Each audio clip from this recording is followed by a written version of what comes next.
sure. Well, I think that, I know for us, there's some styles that scream of getting into bourbon barrels, dark beers, like your imperial stouts. We do a dark age. I think everybody at this table probably does some sort of stout into a bourbon barrel. But then there's other ones which I'd love to hear about what you're doing in the brandy barrels more, because I haven't had that. But we sometimes design beers that we can weed around a barrel. Like we just got from Cardinal Gin. If you guys have had them, they're a North Carolina gin maker, and we bought 8 gin barrels from them, and then we designed a beer around that. So we do a beer in the summer that's inspired by a Hendrick's basil cooler that Abby, my wife, and I love to drink. So we made a beer out of the cucumbers, basil, and juniper berries.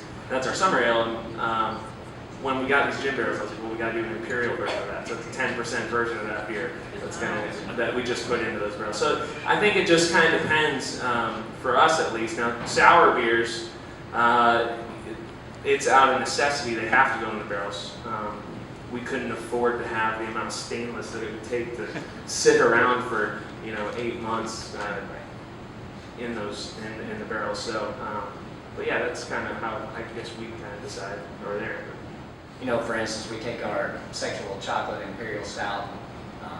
This year we've actually been lucky enough to get Pappy barrels in, so there's a lot of coconut that comes out of those barrels, and goes well with cocoa nibs.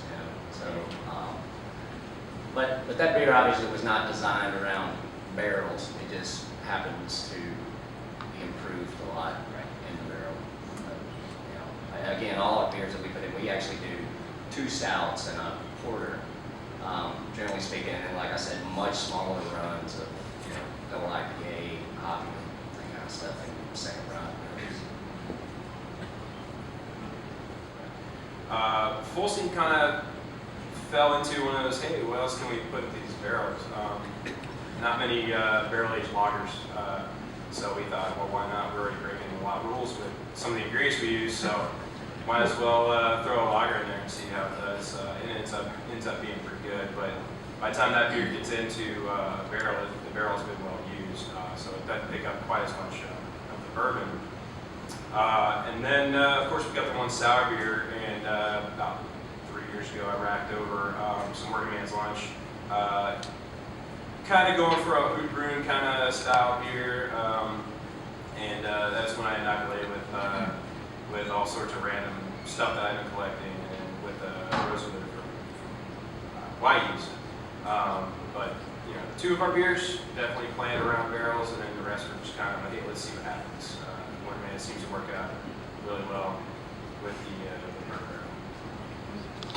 I think for us, what we're planning to do going forward is going to be, just as a general rule with plenty of exceptions, is just like we do our carbonations where we go higher with our lighter, drier beers and lower with our darker, heavier beers. We're going to do a similar thing, thinking about it with barrels where anything that's like really dark and heavy could go into a bourbon barrel just fine, and anything that's on the lighter side, it might be a drier, crisp style, will go more on wine barrels. And then as far as now you own these barrels and you use them once, then we'll probably start experimenting with putting some of our regular year-rounds or seasonals into these reused barrels, just to kind of spice things up and learn more about like what you really get from reusing these.